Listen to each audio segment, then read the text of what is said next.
Naam, nikiwa ni mwendelezo wa agizo la mkuu wa wilaya ya Ilala Edward Mpogoro kuiweka jiji la Ilala kuwa safi, na siku ambayo imechaguliwa ni siku ya Jumamosi katika wiki. Inakuwa ni siku moja tu ambayo swala hili linaenda kufanyika, lakini makampuni nayo huwa yanaungana, kwa maana makampuni manne ya kanda ya pili, kwa maana ya Kajenjele, Satek, Wejisa na Tirima. Na hii leo eneo ambalo linaenda kufanywa usafi ni Kamata, ambapo inaenda mpaka utumishi, kwa maana ya kwamba makampuni yamegawanyika.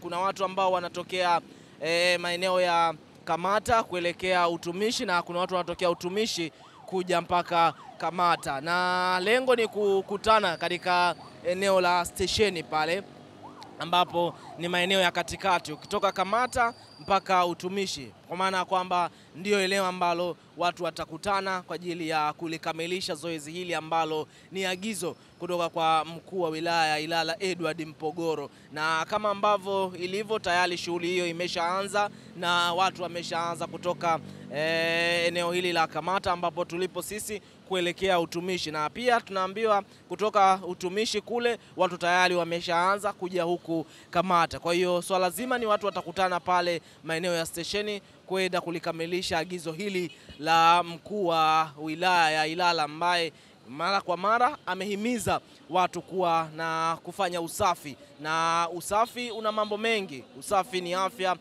usafi huondoa magonjwa. Kwa hiyo swala hili ni jambo ambalo linaendelea kukamilika hapa, na sisi kama Kajenjele TV tutaenda kuhakikisha swala hili tunalipata kwa usahihi kwa ajili ya kukuhabarisha wewe ambaye unatufuatilia mpaka sasa hivi. Jina langu ni Ramadhan Amin, lakini nyuma ya kamera yupo Edison Rwekiza. Kwanza kabisa napongeza mama yetu Mheshimiwa Rais Dr. Samia Suluhu Hassan.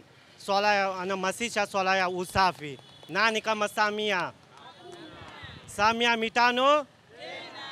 Lakini vile napongeza kurugenzi wa halmashauri wa jiji, kurugenzi wetu, pia mkuu wetu wa wilaya Ilala anatekeleza hiyo maagizo ya Mheshimiwa Rais. Anapongeza sana sana sana. Lakini vile anapongeza leo ipo bibi ofisa mazingira Teresia na manzake ofisa na kamati yake. Anapongeza nie wote. Anashukuru sana anatokeza swala ya usafi, lakini anapongeza kampuni wa taka zote. Anapongeza sana na utumishi wenu. Asante sana, nishukuru. Lakini nitoa wito wananchi tokeze na sekta binafsi anatokeze swala ya usafi kila Jumamosi. Anashukuru sana, pendezeshe jiji letu Dar es Salaam, na asante sana, nishukuru.